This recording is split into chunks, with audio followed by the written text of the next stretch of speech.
হো হো, ফেনী থেকে চলে এসেছি একটা মোতাবাই দাওয়াত খাওয়ার জন্যে।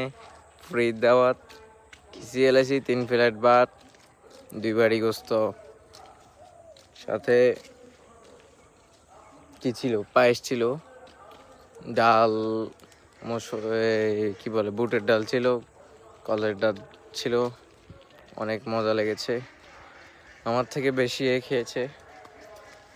আলহামদুলিল্লাহ, যা খেয়েছি ভালো খেয়েছি। পুরো খিচি ফেলছে 5 প্লেট ভাত, 3 প্লেট গরুর মাংস, 3 প্লেট গরুর মাংস।